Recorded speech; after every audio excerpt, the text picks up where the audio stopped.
Senhor. Glória a Deus. Com Fábio, a paz do Senhor. Com Fabiana. Daqui a pouco estaremos lendo a palavra do Senhor. Em nome de Jesus.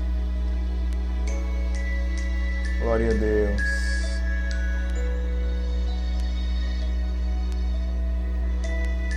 A Conceição, a Paz, a Noêmia. Glória a Deus. Paz do Senhor, meu Fábio. Deus abençoe. Irmão Lucimário. Deus te abençoe, viu, irmão? Irmão Lucimário lá de Primeira. A paz. Glória a Deus. Vamos estar lendo, a palavra do Senhor.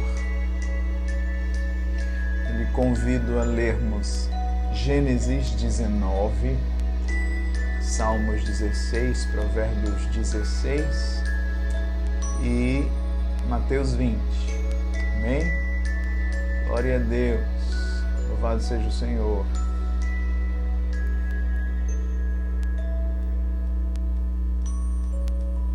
Convido você a orarmos nesse instante. Meu Deus, em nome de Jesus, nós estamos em Tua presença. Nós pedimos que o Senhor abra o nosso entendimento, ministre aos nossos corações. Meu Deus, como nós precisamos de Ti, como nós somos dependentes do Senhor. Ajuda-nos, meu Deus, porque somente o Senhor pode nos dar graça, sabedoria, discernimento. Nós precisamos de Ti, Pai, precisamos do Senhor. Pedimos a Tua graça, a Tua bênção sobre nós neste momento, Senhor. Em nome de Jesus. Em nome de Jesus. Amém. Irmã Michela, paz do Senhor. Irmão Natanael. Vamos abrir nossas Bíblias em Gênesis, capítulo 19. Gênesis 19. Sempre lembrando que nós estamos lendo a Nova Almeida atualizada, Mas você pode escolher qualquer versão que você tenha mais afinidade agora, Vamos ler juntos, em nome de Jesus.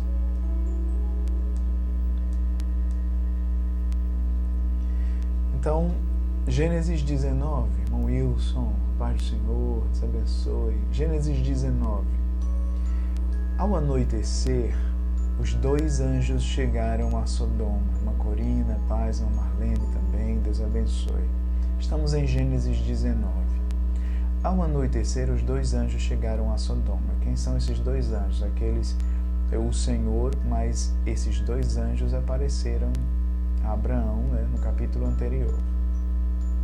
Ló estava sentado junto ao portão da cidade. Você voltar para a história de Ló, você vai ver que ele foi se aproximando de Sodoma aos poucos, Desde aquela discussão entre os pastores de Ló e os pastores de Abraão, quando houve a separação, ele armou suas tendas e foi como que se assentando, e agora ele já está morando, Irmã Andréia, paz do Senhor, irmã Michela está mandando a paz a todos, e agora ele já está sentado junto ao portão da cidade, ou seja, participando da vida em comunidade, Não estou falando que ele tinha uma vida promíscua, Eu particularmente acredito que, apesar de algumas questões, ele era um homem justo, apesar também do que aconteceu com ele e suas filhas. Houve falhas, sim, mas Pedro vai falar sobre isso, a gente vai ler depois, na sua carta de Pedro. Então, quando Ló, agora aqui ele já está morando lá, porque ficar junto ao portão da cidade implicava em participar até das decisões, às vezes até judiciais daquela cidade. Quando Ló viu os anjos, levantou-se e, indo ao encontro deles, prostrou-se com o rosto em terra e lhes disse: Por favor, meus senhores, venham para a casa deste servo de vocês. Vejam que Abraão, ele deu um tratamento diferenciado, talvez por ele ter entendido que um deles era o Senhor. Não é em termos de postura, a gente fala diferenciado não só em questão de hospedar, mas em termos de postura. Ló tratou com respeito, recebeu bem em relação àqueles cidadãos, mas parece que o tratamento de Abraão incluiu também em ter reconhecido aqui algo mais além de simplesmente pessoas distintas, tá? E talvez no máximo que Ló reconheceu aqui são pessoas distintas. E aí ele oferece hospedagem e diz que poderão passar a noite, lavar os pés, e aí levantar-se de madrugada e seguir caminho. Mas os anjos disseram não, nós vamos passar a noite na praça, nós vamos dormir aqui. Os anjos não queriam pousar na casa de ninguém. A questão também de que você se banquetear na casa de alguém significava compactuar com aquela pessoa, significava comunhão. Foi diferente, né, quando eles participaram do banquete com Abraão. Aqui nós estamos, apesar de Ló ser um pouco diferente, nós estamos numa pessoa que morava em Sodoma, então isso traria implicações sérias. Os anjos a princípio não queriam. Ló insistiu tanto que eles foram, entraram na casa dele. Ló lhes deu um banquete, fez assar uns pães sem fermento. Talvez a ideia de pão sem fermento foi feito às pressas, né? Ali de última hora, não dava tempo, colocaram fermento, essas coisas, e eles comeram. Mas antes que eles se deitassem, os homens daquela cidade cercaram a casa. Eram os homens de Sodoma, tanto os moços como os velhos, todo o povo de todos os lados. E chamaram Ló e disseram: onde estão os homens que à noitinha entraram na sua casa? Traga-os aqui para fora, para que abusemos deles. Então a ideia era essa mesmo. Bom, Ló foi até a porta, fechou atrás de si, né? Ló saiu para fora, fechou a porta e foi conversar com eles. E pediu que eles não fizessem aquilo, né? E aí Ló oferece suas 2 filhas. Vou trazê-las para vocês, façam com elas o que quiserem, porém não façam nada a estes homens, porque se acham sob a proteção do meu teto. Veja, deixa eu abrir um parênteses aqui. Na Bíblia, às vezes os relatos são apenas descritivos, tá? O autor ele não está se posicionando contra ou a favor. Ele tem um objetivo maior, e neste caso aqui é mostrar um pouco da origem. Nós estamos em Gênesis, né? O livro das origens, que isso vai acontecer lá na frente, da origem dos Moabitas e dos Amonitas, né? Mas, então, isso vai acontecer lá na frente. Nós estamos no livro das origens. E, além disso, também ele vai mostrar que Deus é o justo juiz de toda a terra mesmo. Mostrar esse aspecto. Então, você vê que a questão de Abraão foi essa. E ele vai mostrar isso aqui na execução de Sodoma e Gomorra. Agora, e nesse contexto ele relata a postura de Ló. E nesse caso aqui de Ló ter dado suas 2 filhas, ele apenas descreve. É claro, se a gente for pensar, Ló errou ter dado suas 2 filhas. Ele deveria estar disposto aí às últimas consequências, porque ele errou mesmo. A gente não sabe se ele pensou naquela velha história de um mal menor para justificar que não aconteça algo pior, ou se foi uma simples atitude de desespero, porque a ideia de que ele fechou a porta atrás de si e foi conversar com eles é que foi realmente uma discussão, sabe? E aí, quando ele viu que não tinha jeito, ele talvez querendo proteger a vida daqueles homens, então partiu para aquela ideia do mal menor, né? Então, mas de qualquer forma, a gente afirma que Ló errou, ter dado as suas 2 filhas, e a Bíblia não afirma que ele fez certo, tá? A Bíblia apenas descreve o desespero dele em proteger aqueles homens, mas qual é a ênfase aqui? A promiscuidade da cidade, tá? Que quando Ló oferece suas 2 filhas, é exatamente para mostrar que aqueles homens estavam dispostos a qualquer coisa, tá? Então essa é a ênfase, esse é o foco. Bom, versículo 9, então eles mandaram Ló sair dali e acrescentaram: ele é estrangeiro, veio morar entre nós e pretende ser juiz de tudo. Veja que o início do relato coloca Ló sentado à porta da cidade, provavelmente participava de decisões judiciais. Você tem o relato de Pedro sobre isso que a gente vai ver, mas você tem também que talvez ali Ló ele até tivesse argumentado, não sei, juridicamente, né, dentro das leis daquele momento, e eles não gostaram, né? Ele era um estrangeiro, tal. Então vamos fazer com você pior do que com eles. E aí a situação piorou, né? Até Ló seria incluído naquele ato absurdo. E eles vieram contra o homem, contra Ló, se aproximaram para arrombar a porta. Só que aí os homens, estendendo a mão, puxaram Ló para dentro, fecharam a porta e feriram de cegueira os que estavam do lado de fora, desde o menor até o maior, de modo que se cansaram à procura da porta. Os anjos fizeram algo que eles não acharam a porta, né? Essas coisas apenas a gente descreve, a gente não explica, né? Porque foi uma intervenção do Senhor ali para proteger Ló e sua família ali, né?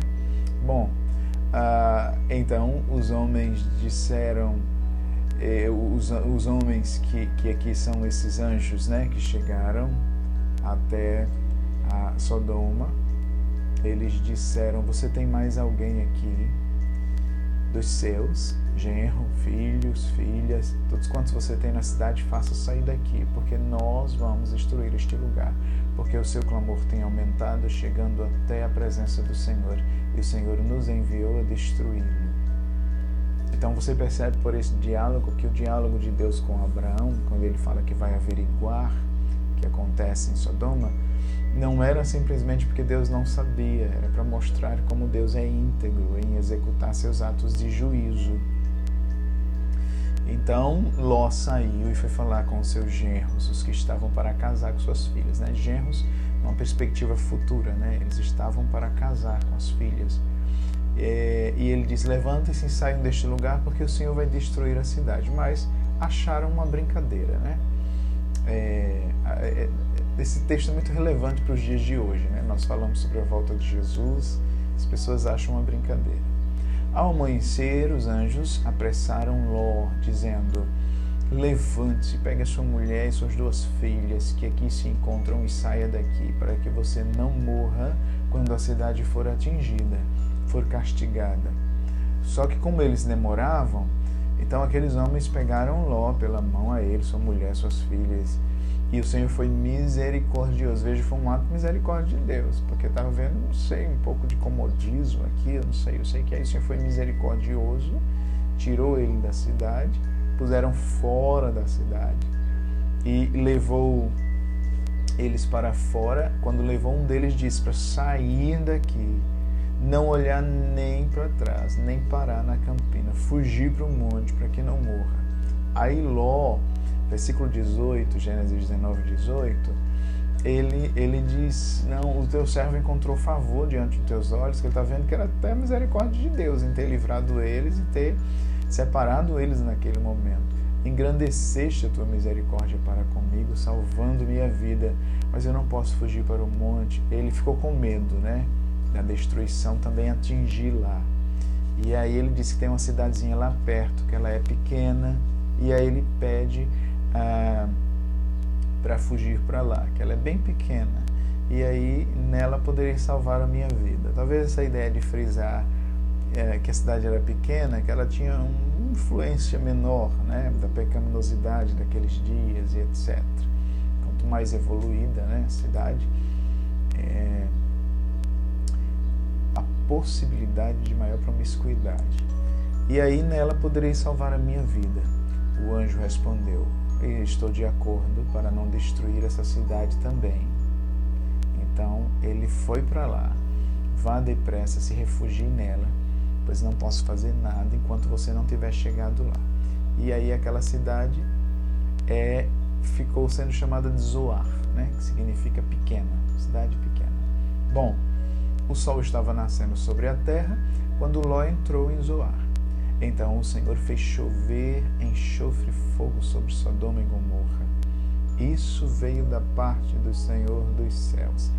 Esse assunto ele vai ser tratado como exemplo, como modelo do castigo de Deus em Mateus 10 e 15, em Mateus 11, 23 e 24, que a gente até já leu, em Lucas 10 e 12, em Lucas 17 e 29, em Judas 7, tá?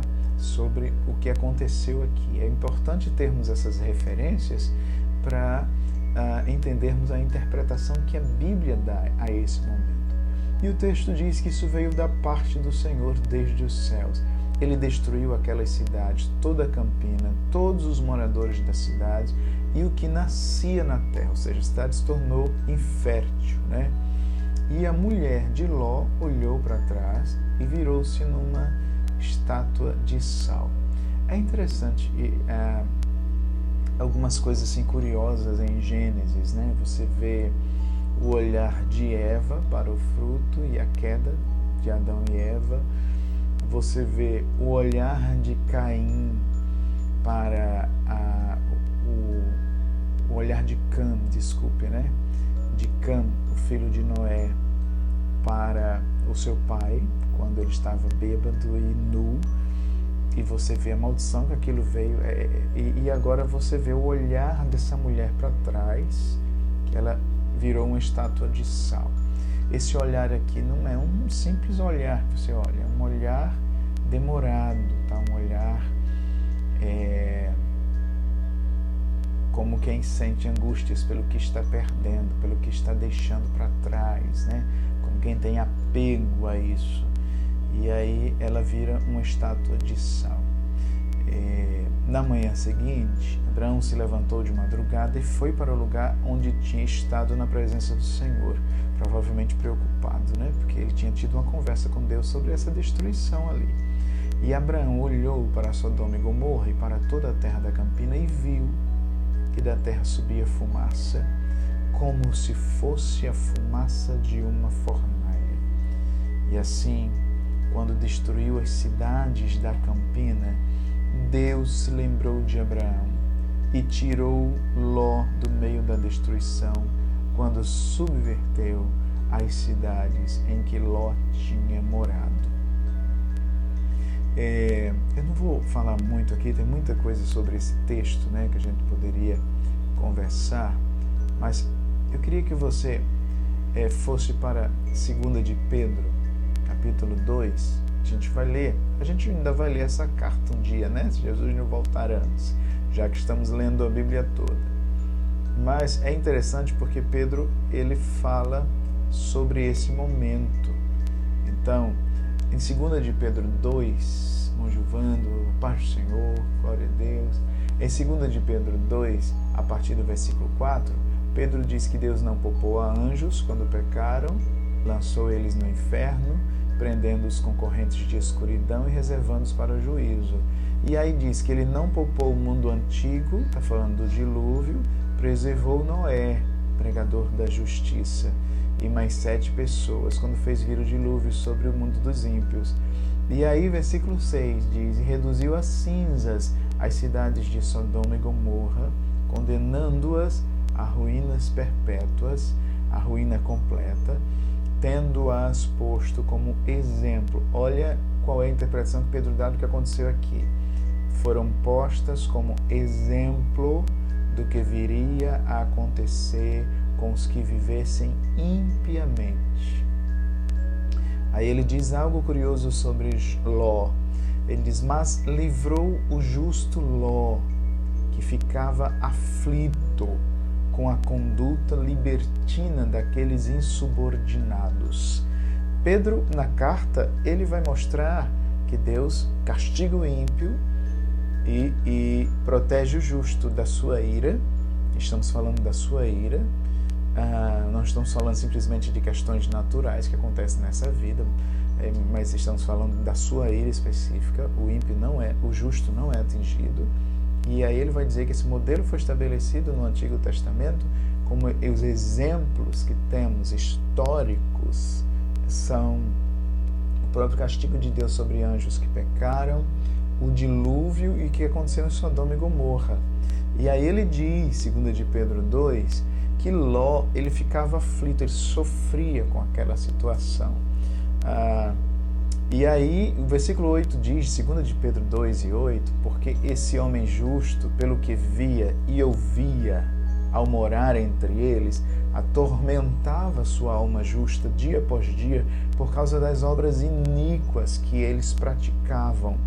Assim o Senhor, aí ele diz, assim o Senhor sabe livrar da provação os piedosos e manter os injustos sob castigo para o dia do juízo, especialmente aqueles que, seguindo a carne, como Sodoma e Gomorra, andam em desejos impuros e desprezam qualquer autoridade.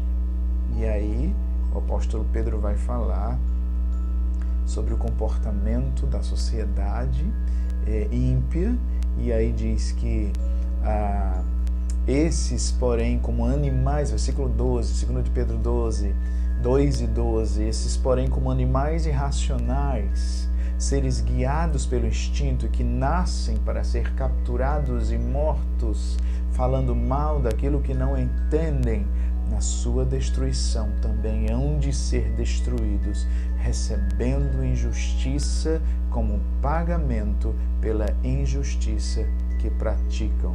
Encontram prazer na satisfação de seus desejos libertinos em pleno dia. Como manchas e defeitos, encontram satisfação nas suas próprias mentiras, enquanto se banqueteiam com você. Está falando que às vezes eles estavam juntos, né, até com os seus leitores. Têm os olhos cheios de adultério, são insaciáveis no pecado, enganam almas inconstantes, têm o coração exercitado na avareza. Essa gente maldita, tendo abandonado o reto caminho, desviaram-se e seguiram pelo caminho de Balaão, filho de Beor, que amou o pagamento pela injustiça, mas ele foi repreendido pela sua transgressão. Um animal de carga, mudo, falando com voz humana, refreou a insensatez do profeta. Esses tais, falando daqueles ímpios, iguais os moradores de Sodoma e Gomorra, o apóstolo Pedro falando, são fontes sem água, são névoas levadas pela tempestade, para os quais está reservada a mais profunda escuridão. Porque falam com arrogância palavras sem conteúdo, enganam com desejos libertinos de natureza carnal aqueles que, de fato, estavam se afastando dos que vivem no erro. Eles prometem liberdade quando eles mesmos são escravos da corrupção, pois aquele que é vencido fica escravo do vencedor. Glória a Deus. E aí Pedro diz, portanto, se depois de terem escapado das contaminações do mundo, mediante o conhecimento do Senhor e Salvador Jesus Cristo, se deixam enredar de novo e são vencidos, o seu último estado se tornou pior do que o primeiro. Teria sido melhor que eles nunca tivessem conhecido o caminho da justiça do que, após conhecê-lo, voltar atrás e se afastar do santo mandamento que lhes havia sido dado. Com eles aconteceu o que diz certo provérbio muito verdadeiro: o cão voltou ao seu próprio vômito e a porca lavada volta a rolar na lama. Olha que texto forte. E apóstolo Pedro, segunda carta de Pedro, você pode ler com calma, versículos 4 ao 22, né? Está falando do comportamento da sociedade da época, dos falsos mestres também.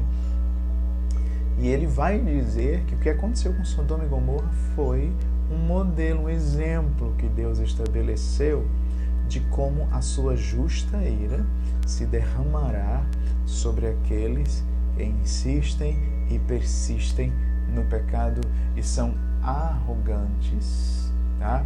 Nós estamos em Gênesis 19 ainda, mas aí eu mudei para 2 de Pedro 2, do 4 até o final, para nós entendermos como Pedro interpreta, o apóstolo Pedro, né, que é bom a Bíblia com a própria Bíblia, como ele interpreta o que aconteceu aqui. E aí, dentre tantas coisas, ali versículos 7 a 9, ele diz que Deus estabeleceu isso aqui como um modelo de como ele age, tá? De como ele é o justo juiz. Então a gente não pode brincar com o pecado. Interessante você ler também Ezequiel 16, que também fala de outras coisas, né, que Sodoma e Gomorra estava cometendo. Amém? Bom, voltando para Gênesis 19, versículo 30, aí vai falar agora, lembrem-se que Gênesis é o livro das origens, da origem dos Moabitas e dos Amonitas. Nós temos alguns aspectos aqui, pensando no Antigo Testamento como um todo. Uma delas é o fato de que as filhas de Ló saíram de Sodoma, mas Sodoma não saiu de dentro delas. Elas já tinham laço, já eram noivas, já pretendiam até casar. Então a postura delas aqui é uma postura do tipo: os fins justificam os meios. E aí o autor mostra a origem estranha, no mínimo, né, dos Moabitas e dos Amonitas. Agora, lá na frente você vai ver que o rei Davi é descendente de uma Moabita, né? Então é interessante você estudar essa questão dos Moabitas, porque aí você vai ver que a única coisa que pode anular, vamos dizer assim, o que aconteceu aqui é a graça, tá? Foi um ato terrível, e se não fosse a graça, né? Porque Ruth, mais na frente, é uma Moabita, foi um ancestral de Jesus e entra na genealogia de Jesus em Mateus. É bem interessante pensarmos nisso. Bom, Ló partiu de Zoar e habitou no monte. Veja que Ló, ele foge para Zoar, essa pequena cidade, mas parece que ele fica tão chocado com o que aconteceu, que aí ele não quer mais. Ele agora está viúvo, ele não quer mais morar entre esse povo. Então ele vai morar no monte, nas cavernas mesmo. Ele e suas duas filhas, porque ele receava permanecer em Zoar. E aí ele habitou numa caverna e com ele suas duas filhas. A primogênita disse à mais nova, né? Nosso pai está velho, não tem homem na terra que venha se unir conosco. Segundo o costume, elas assumiram uma perspectiva, sei lá, de isolamento. Só existe a gente agora no mundo. Será que eles achavam que o mundo inteiro tinha sido destruído, né? Eu não sei. Eu sei que elas armaram um plano. Venha, vamos embebedá-lo com vinho, deitemo-nos com ele e conservemos a descendência do nosso pai. Você vê Adão e Eva com um olhar pecando, você vê Noé, depois do dilúvio, se embebedando com vinho, pecando. Ele pecou ali, né? Se embebedando com vinho. Aquilo foi um ato terrível, não justifica a postura de Cã, mas foi terrível. E agora você vê essas duas fazendo assim, como se elas mesmas quisessem fazer uma nova criação, né? Uma atitude soberba. E Deus já tinha o seu plano em Cristo, né? E por Cristo através de Abraão. Mas você vê essa atitude dessas meninas aqui, que provavelmente saíram de Sodoma, mas Sodoma estava nela, tá? Bom, nelas. E aí, versículo 32, vamos embebedá-lo com vinho, vamos nos deitar com ele, vamos conservar a descendência de nosso pai. Naquela noite, deram de beber vinho a seu pai. E entrando a primogênita, se deitou com ele, sem que ele notasse, nem quando se deitou, nem quando se levantou. No dia seguinte, a primogênita disse à mais nova, ontem à noite me deitei com meu pai, nós vamos embebedá-lo também esta noite, e você também vai se deitar com ele para que preservemos a descendência do nosso pai. É como se os fins justificassem os meios, né, que estavam sendo usados. Então, de novo, versículo 35, deram de beber a seu pai, e aí veio a mais nova, se deitou com ele, sem que ele notasse, nem quando ela se deitou, nem quando se levantou. E assim as duas filhas de Ló ficaram grávidas do próprio pai. Então a primogênita deu à luz um filho, lhe deu o nome de Moabe, que é o pai dos Moabitas, tá bom? Então, essa relação entre Israel e os Moabitas você vai perceber no decorrer da história, mas aqui o autor está narrando a origem estranha, vamos dizer assim, desse povo. E a mais nova também deu à luz a um filho, lhe deu o nome de Ben-Ami, Ben-Ami tem a ver com filho do meu parente, né? E Moabe tem a ver literalmente com do meu pai, filho do meu pai. Os nomes lembravam o próprio ato incestuoso, né? E este é o pai dos amonitas até o dia de hoje. Então é assim que que o autor vai narrar essa saída deles de Sodoma e a origem dos moabitas e amonitas que vieram de duas moças que tiveram relação incestuosa com o seu pai. O autor, de alguma forma, procura mostrar que até certo ponto o pai não teve culpa, né? Mas isso faz parte do objetivo também, principalmente do livro de Gênesis. Amém? Então vamos ler agora Provérbios, capítulo 16. Glória a Deus. Vamos ler Provérbios 16.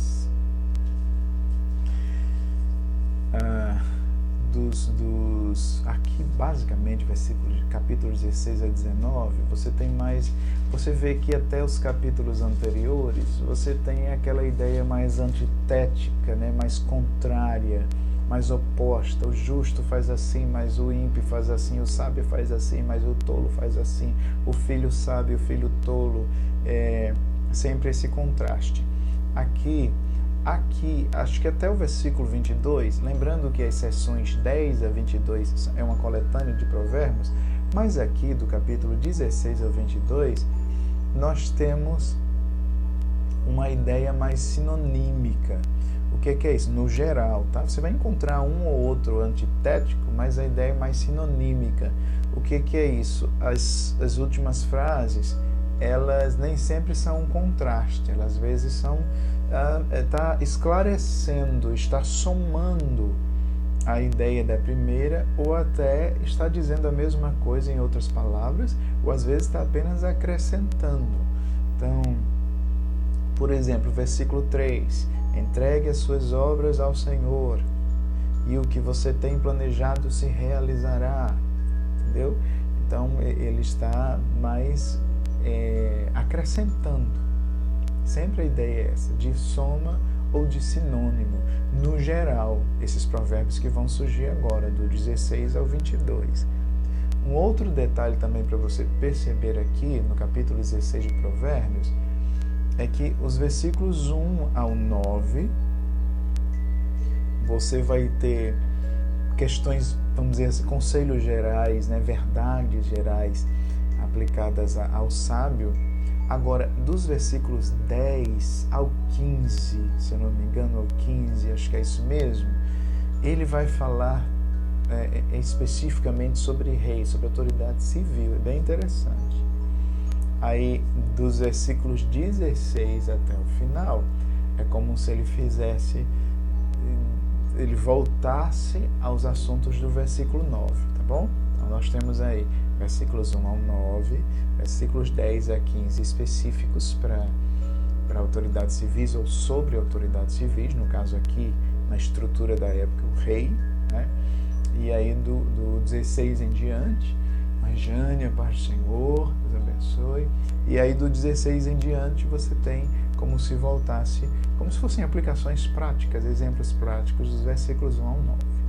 Ok? Vamos lá. Provérbios 16. O coração do ser humano pode fazer planos, mas a resposta certa vem do Senhor, ou seja, é Deus quem dá a última palavra. Todos os caminhos de uma pessoa são puros aos seus próprios olhos, mas o Senhor sonda o espírito, ou seja, a gente pode até achar que tudo que a gente faz está certo, pode até achar desculpa para tudo que a gente faz, mas Deus conhece o íntimo, o coração.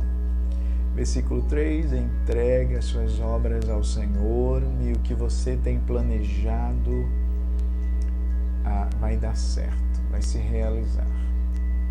Versículo 4, o Senhor fez todas as coisas para determinados fins, até o ímpio para o dia da calamidade. Eu fiquei pensando nesse versículo, mas parece que a ideia é que o ímpio também vai ser castigado, né? Tudo tem um propósito em Deus e que o fim dos maus é a desgraça. A linguagem de hoje até traduziu assim o versículo 4. O Senhor fez tudo para certos fins e o fim dos maus é a desgraça. Quer dizer, Deus tem um fim determinado para todas as coisas, inclusive o fim do ímpio também está determinado. Ele não está contemplando aqui se a pessoa vai se converter, vai mudar de postura, não. Está falando de destino, já traçado pelo Senhor, né? Nesse sentido. Versículo 5, o Senhor detesta todo aquele que é orgulhoso, é evidente que este não ficará impune. Pela misericórdia e pela verdade se expia a culpa, e pelo temor do Senhor se evita o mal. Achei interessante isso, né? Pela misericórdia e pela verdade se expia a culpa, né? Quando há misericórdia, há perdão, e a verdade também, ela revela a inocência da pessoa. Ok. Aí ele soma, da mesma forma, pelo temor do Senhor se evita o mal. Se os caminhos de alguém são agradáveis ao Senhor, Ele faz com que até os seus inimigos vivam em paz com Ele. Melhor é o pouco havendo justiça do que grandes rendimentos com injustiça. O coração do ser humano traça o seu caminho, mas o Senhor lhe dirige os passos. Ele sempre aquela perspectiva da soberania de Deus, né? A gente planeja as coisas, mas Deus que dirige todas as coisas, a gente não tem o controle de nada. Nos lábios do rei, agora ele vai falar sobre uma autoridade civil, no caso aqui o rei. Para nós aplicarmos esses versículos 10 a 15 aos dias de hoje, a gente tem que aplicar um pouquinho com sabedoria. Você tem alguns aspectos aqui diferenciados. Um deles é o sistema de governo, né? Você tem aqui uma monarquia e no Brasil a gente tem uma democracia. Bom, nos lábios do rei se acham decisões autorizadas, que ele seja justo a pronunciar a sua sentença. Eu não sei como é que está o versículo 10 para você. Deixa eu dar uma olhada aqui. Não. A adivinhação se acha nos lábios do rei. Parece que tem toda uma discussão sobre essa primeira frase, né? A adivinhação se acha nos lábios do rei. Por isso que as outras versões já traduziram mais o sentido, porque parece que a ideia é essa autoridade que o rei tem, né? Quase que divina, vamos dizer assim, para tomar decisões. E isso trazia mais responsabilidade para ele. Em que sentido? Ele tinha que ter cuidado para ser justo ao tomar qualquer decisão. Não, parece que a ideia do provérbio não é que o rei adivinha as coisas, tá? É que o rei, ele tem como que uma autoridade divina instituída para tomar suas decisões, e aí ele precisa usar disso com honestidade, né? Ele precisa não errar em seus julgamentos, precisa ter cuidado que ele seja justo nisso. Versículo 11: peso e balança justos pertencem ao Senhor, obras suas são todos os pesos da bolsa. A ideia de como Deus quer uma vida de relações comerciais de integridade, com justiça, né? Os reis detestam a prática da maldade, porque o trono se estabelece pela justiça. Isso é o ideal, né, de um rei justo. Os lábios justos são o contentamento do rei. Ele ama o que fala coisas retas, né? O furor do rei é como um mensageiro da morte, mas o homem sábio consegue acalmá-lo. Quer dizer, cuidado, né? Quando aquele que tem autoridade sobre a sua vida, se a gente fosse aplicar, né, na nossa vida, porque aqui está falando do rei mesmo, com toda a sua autoridade monárquica, quando ele ficar virado, dá licença, né? E aí tem que ter sabedoria para acalmar sua fúria. E aqui seria a gente pensar nisso como realidade prática. Bom, versículo 15. O semblante alegre do rei significa vida, e a sua bondade é como chuva fora de época, né? Chuva da primavera, chuva fora de época. Bondade do rei, porque ele está pensando naquela autoridade que o rei tem, então se ele está gostando do que você faz, né? Isso é bom. Aí agora ele vai voltar a princípios como se fossem exemplos práticos dos versículos 1 ao 9. Quanto melhor é adquirir a sabedoria do que o ouro, e mais excelente é adquirir o entendimento do que a prata. O caminho dos retos é desviar-se do mal. Quem guarda o seu caminho preserva a sua vida. Antes da ruína vem a soberba, e o espírito orgulhoso precede a queda. Melhor é ser humilde de espírito com os humildes do que repartir o despojo com os orgulhosos. Quem atenta para a ideia de repartir o despojo é participar da riqueza dos orgulhosos. É melhor estar junto com pessoas. Aqui talvez a ideia seja, é melhor ser humilde e estar junto com pessoas pobres do que participar da riqueza dos orgulhosos. E talvez esse orgulhoso aqui não seja simplesmente, não é a pessoa rica, tem rico que é humilde, né? Está falando daquela pessoa soberba que tem o que tem e talvez até as suas posses sejam duvidosas, né? Mas de qualquer forma isso é verdade, viu? É melhor ser humilde e estar com pessoas simples do que repartir o que você tem com orgulhosos. Quem atenta para o ensino acha o bem, e o que confia no Senhor, esse é feliz. O sábio de coração é chamado prudente, e a doçura no falar aumenta o saber.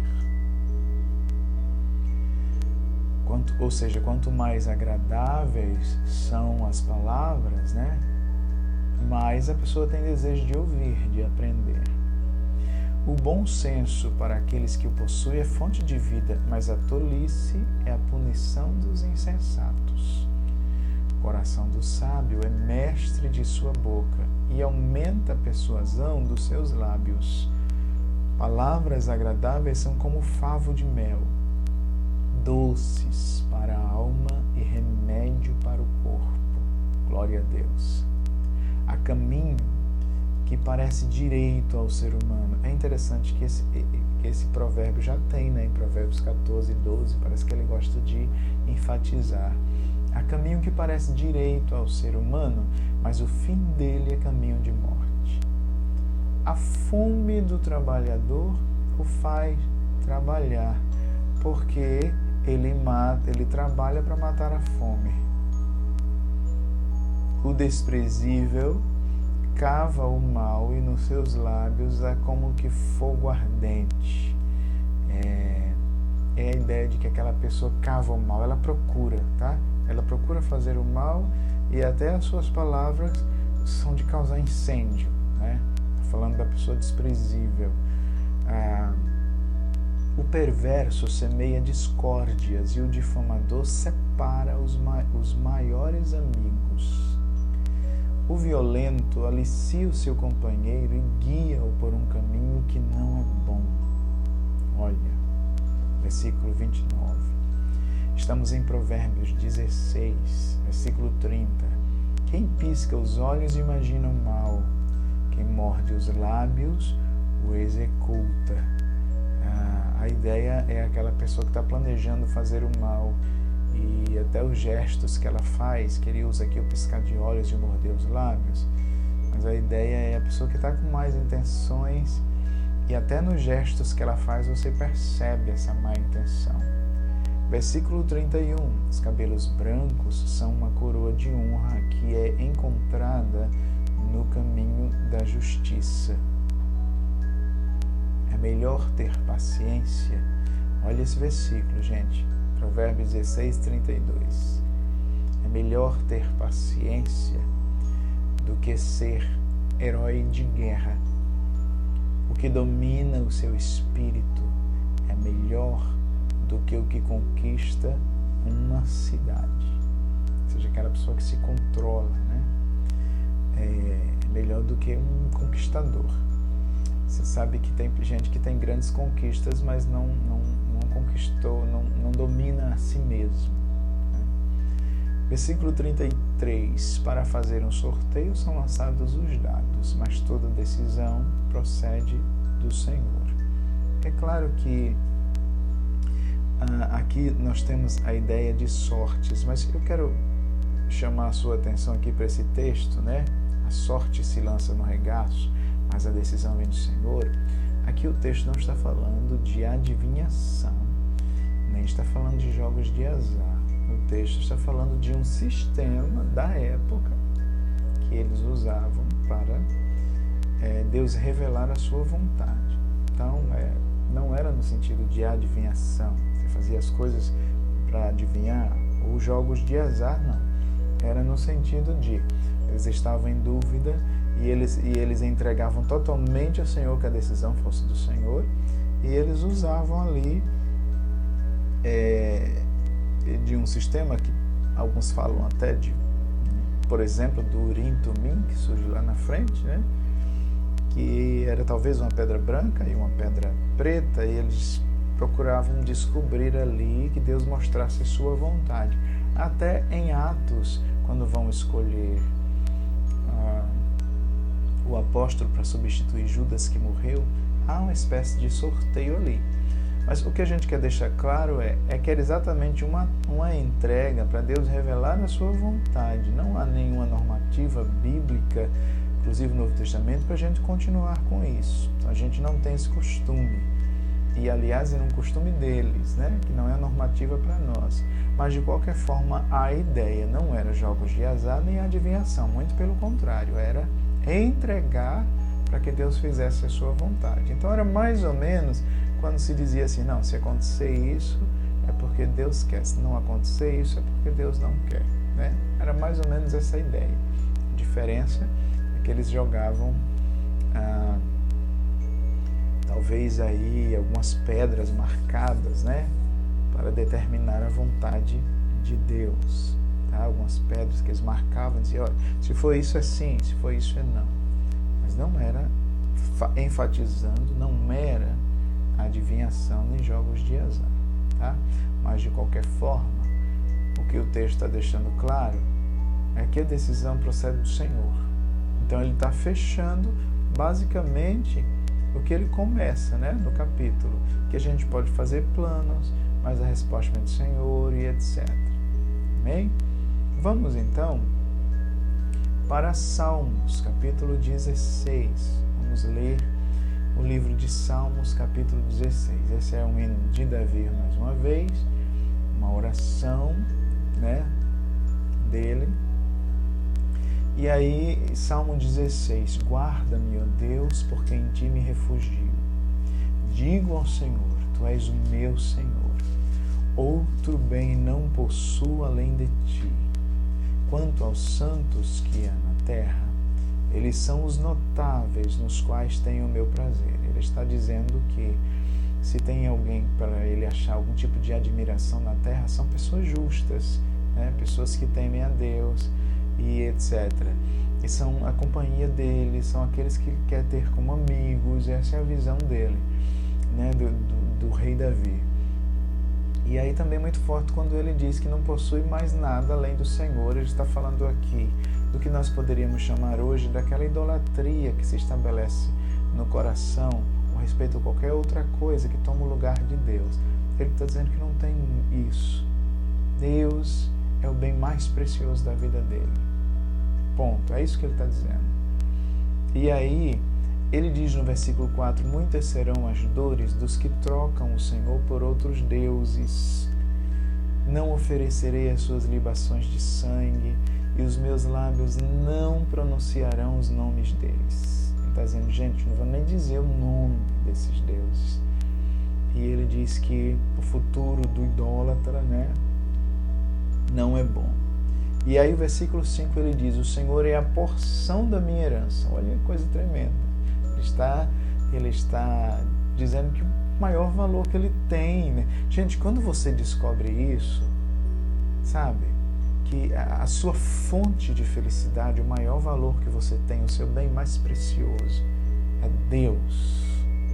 Quando você descobre isso, isso é o segredo para você viver, ter uma vida feliz, tá? Você encontrar a suficiência da sua felicidade nele. E ele diz que ele é o meu cálice, tu sustentas a minha sorte, né? Tu sustentas a minha sorte. Veja que aqui ele também fala de sorte. Não sei como é que está na sua versão, vou até olhar aqui, Almeida corrigida, né? Tu sustentas a minha sorte, a mesma coisa. Tu és o meu sustentáculo. Mas talvez a ideia realmente seja, até a NVI traduziu assim, o Senhor é a garantia do meu futuro, porque sorte falava o quê? De querer saber a vontade de Deus, né? Com relação a tudo. E ele está dizendo que Deus é o sustento dele até nesse sentido. Deus é quem dirige a vida dele. E aí, versículo 6, ele diz, as minhas divisas caíram em lugares agradáveis. Está falando das bênçãos que Deus deu para ele, né? É linda a minha herança. Olha que coisa tremenda. É como se ele se regozijasse. Sabe a ideia de alguém que é seu dono, que reparte a herança para você, e você de repente olha para aquela herança e você fica feliz com aquele pedaço que você recebeu. O salmista está nessa felicidade, fazendo essa comparação, só que parece que ele encontra isso em Deus, né? E aí ele diz, é linda a minha herança. Versículo 7, ele diz algo interessante, ele diz, bendigo o Senhor que me aconselha, pois até durante a noite o meu coração me ensina. Ele está dizendo que Deus é o conselheiro dele, como se, talvez, porque a palavra coração aqui não tem a ver apenas com aquele autodiálogo que existe, né? Nós às vezes conversamos, tomando decisões, pensamos, paramos para pensar, mas ele está falando talvez de meditação.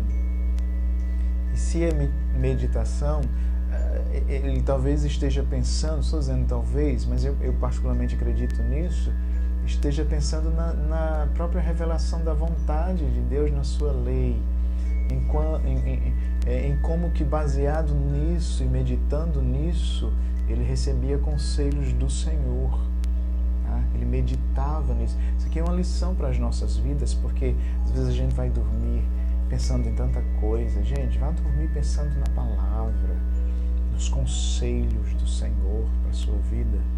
Você vai perceber que você vai acordar diferente, porque já foi comprovado que as últimas coisas que pensamos antes de dormir determinam como acordaremos pela manhã.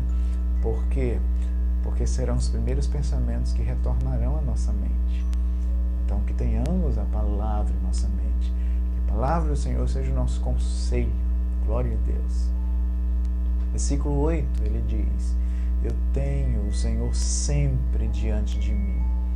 Estando Ele à minha direita, não serei abalado. A ideia é, o Senhor sempre está comigo, gente. Ele está do meu lado direito e nada pode me abalar. Essa ideia do Senhor estar ali com ele, essa certeza.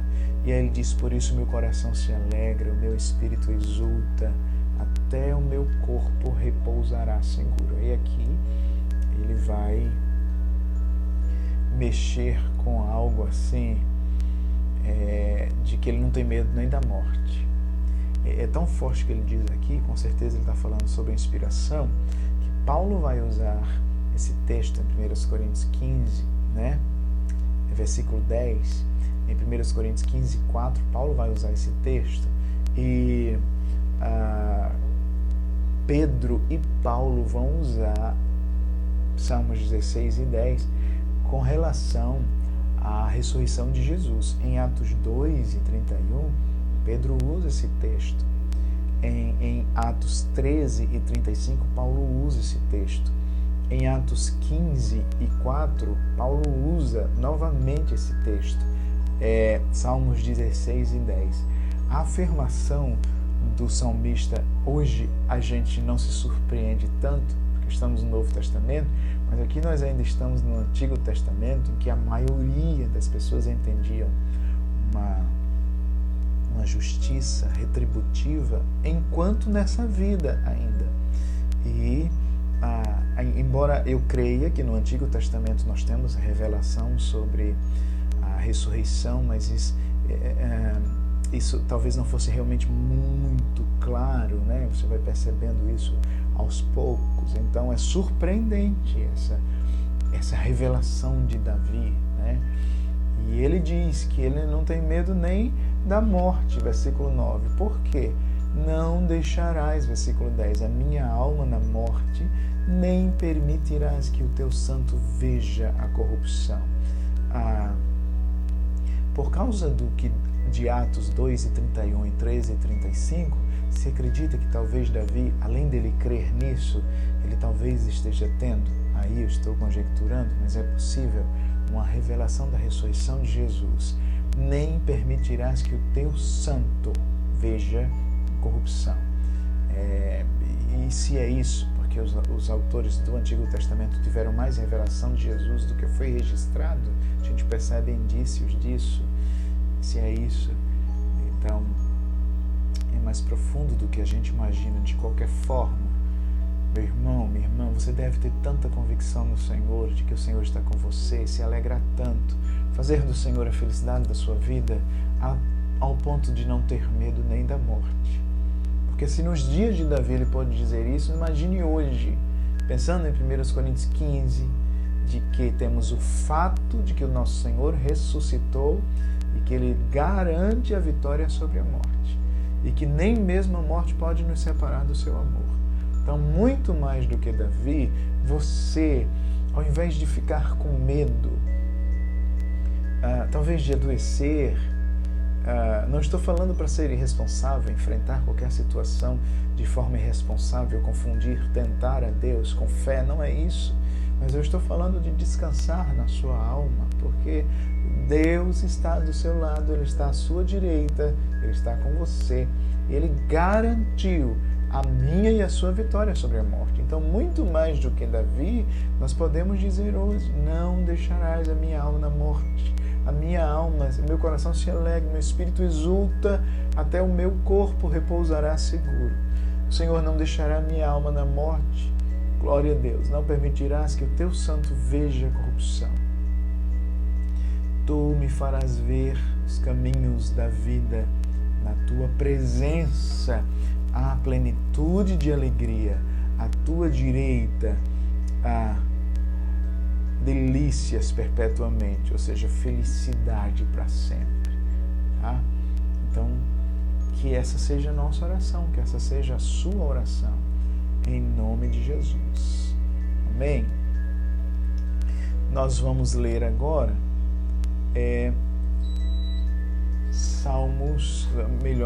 Mateus, capítulo 20, né? As leituras, elas estão ficando mais longas, né? Porque alguns capítulos eles têm sido bem extensos, né?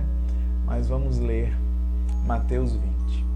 Observe, glória a Deus, Manoel, Jusilene, Deus abençoe.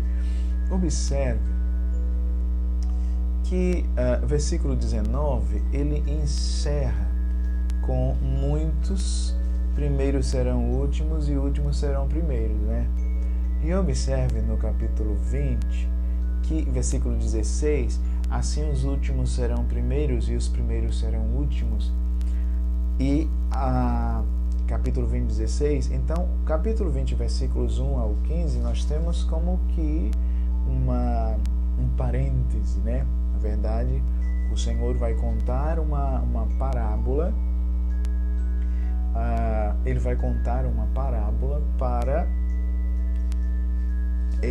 esclarecer como Deus misteriosamente inverte certos valores, né?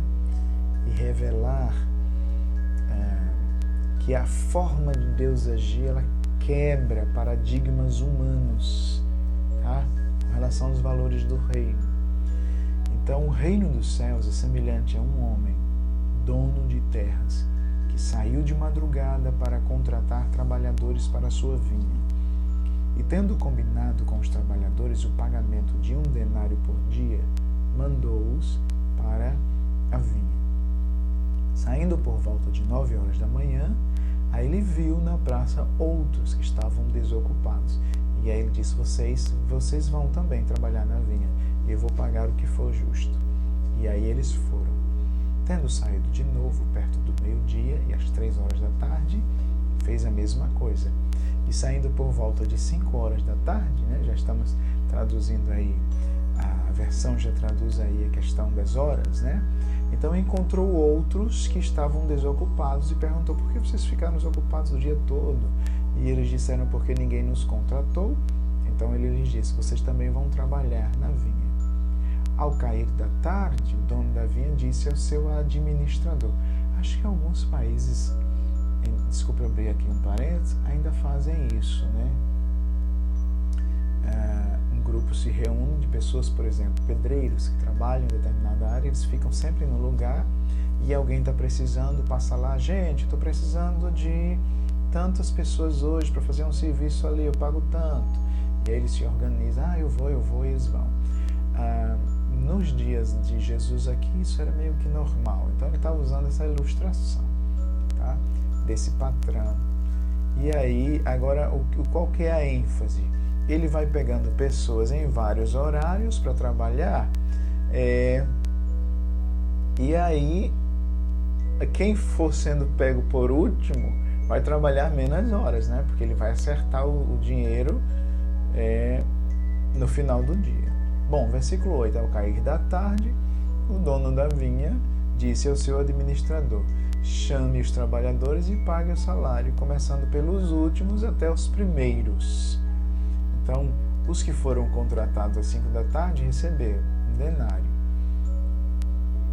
Tá? Esses que foram contratados às 5 da tarde trabalharam só algumas horas, né? Talvez aí 1 hora só. E ele recebe 1 denário. Os primeiros, então, que foram contratados logo no começo do dia, eles pensaram, a gente com certeza vai receber mais. E só que eles receberam a mesma coisa.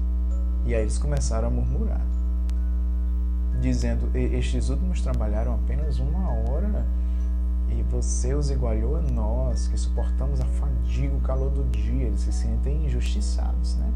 Só que aí o dono diz para eles, eu não estou sendo injusto com vocês. Você não combinou comigo trabalhar por 1 denário? Falei, então pegue o seu e saia daqui. Eu quero dar a quem veio por último a mesma coisa que eu dei a você. Será que me é lícito fazer o que quero com o que é meu? Ou você ficou com inveja porque eu sou bom? E aí Jesus explica, parece que o centro é isso mesmo. Os últimos serão primeiros, os primeiros serão últimos. E aí ele explica o que ele quis dizer com isso, porque o capítulo 19 também terminou com essa frase. Ele está querendo dizer que os métodos de Deus são diferentes, ninguém é mais merecedor do que ninguém, Deus é dono de tudo que é dele, e ele dá a quem ele quiser. Agora, é possível que seja uma referência aqui para a liderança mesmo, esses versículos, tá? Essa parábola, porque e seja talvez uma mensagem para os apóstolos, né? E para os líderes que viriam depois, tá? Essa ideia de que os valores do reino, eles não envolvem competição, eles não envolvem comparação do que você faz em relação ao que o outro faz, sabe?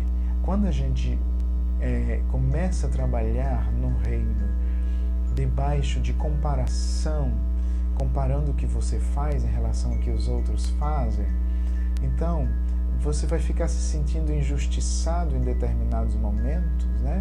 Porque você trabalha sob essa perspectiva. E parece que Jesus está ensinando, dentre tantas coisas, aos seus discípulos aqui, que os valores do reino são diferentes e que a gente não pode trabalhar no reino medindo o seu esforço com o esforço dos outros, né? Estamos trabalhando para o mesmo Senhor e deveríamos nos sentir privilegiados e honrados e profundamente agradecidos por esse privilégio de estar trabalhando para Ele, ao invés de ficarmos competindo uns com os outros, quem faz mais, quem faz menos, né? Então essa não é a ideia. E aí Jesus mostra isso, tá bom? Glória a Deus. Bom, estando Jesus para subir a Jerusalém, chama os 12 discípulos para um lado e no caminho diz para eles: eis que subimos para Jerusalém e o Filho do Homem será entregue aos principais sacerdotes e aos escribas. Eles vão condená-lo à morte, entregá-lo aos gentios para ser zombado, açoitado e crucificado, mas ao terceiro dia ressuscitará. Então, você vai perceber que agora essa é a terceira previsão. Jesus sempre vai estar dando essa previsão. E o que Mateus vai enfatizar, que ele não morreu por acaso, tá? Que havia um propósito. Então, esses avisos de Jesus implicam no fato de que ele sabia.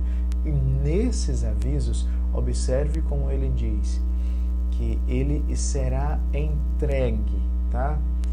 O Filho do Homem será entregue, como se houvesse um plano nisso, como se não fosse simplesmente algo por acaso.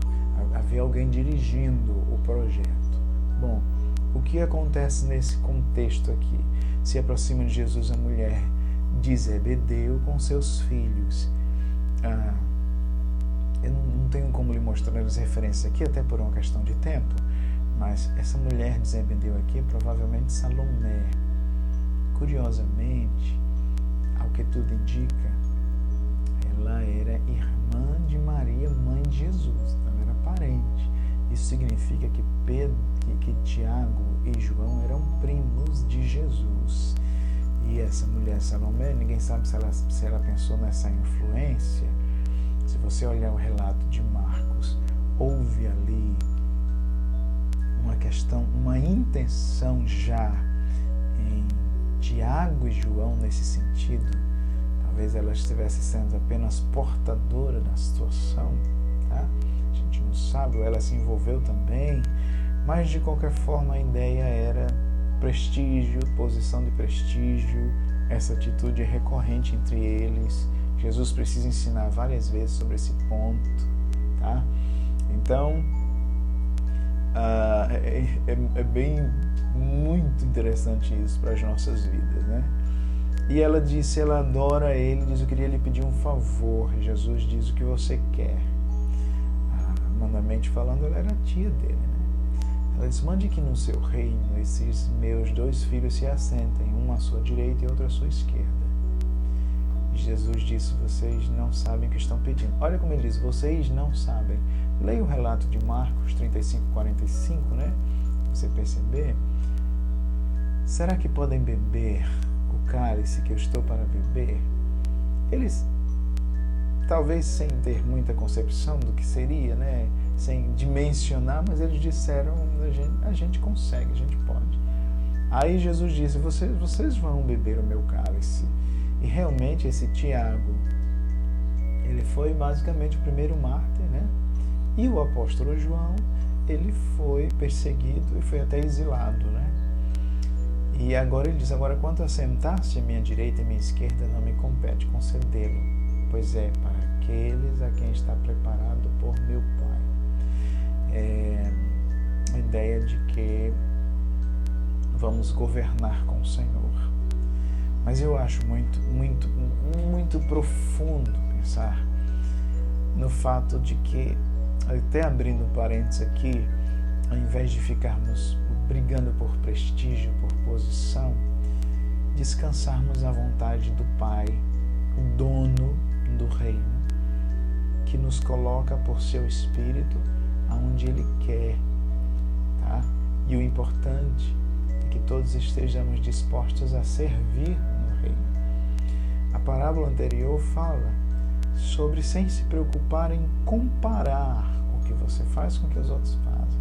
Isso é um erro grave no reino. E aqui fala em não se preocupar com posição, tá?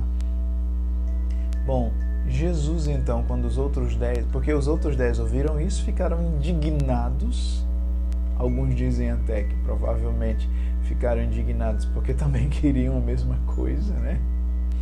E aí Jesus os chamando para junto de si diz: vocês sabem que os governadores dos povos os dominam e que os maiorais exercem autoridade sobre eles.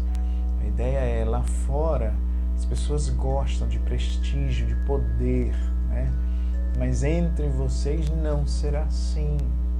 Quem quiser ser grande entre vocês, que se coloque a serviço dos outros. E quem quiser ser o primeiro entre vocês, que seja servo. Lúcia, Pai do Senhor, que seja servo dos outros, que se coloque a serviço dos outros. Você vê que no reino, grandeza é servir. Grandeza no reino não é ter prestígio, títulos, posições, tá? Grandeza é servir. E aí ele diz, versículo 28, tal como o Filho do Homem, que não veio para ser servido, mas para servir e dar a sua vida em resgate por muitos. Glória a Deus. E aí, Mateus 20, 29, saindo eles de Jericó, acho que Lucas relata como que entrando em Jericó, parece uma contradição, mas na verdade é que tínhamos na época duas Jericós, né, vamos dizer assim. Tínhamos a antiga e a nova. Para sair de uma, tinha que entrar na outra. Então você tem aí a perspectiva do autor, né? Se você, para sair de uma, entrava na outra, um autor falando, saindo de Jericó, ele pode estar dizendo que ele está saindo da Jericó antiga para entrar na nova Jericó. Tá? Então, nós temos aí apenas perspectivas, mas não temos contradição. E aí você tem também que aqui nós temos dois cegos sentados à beira do caminho. Tendo ouvido que Jesus passava, começaram a gritar: Senhor, Filho de Davi, tem compaixão de nós. Só que a multidão os repreendia para que se calassem. Eles gritavam mais, por compaixão. E ele chamou Jesus de Filho de Davi.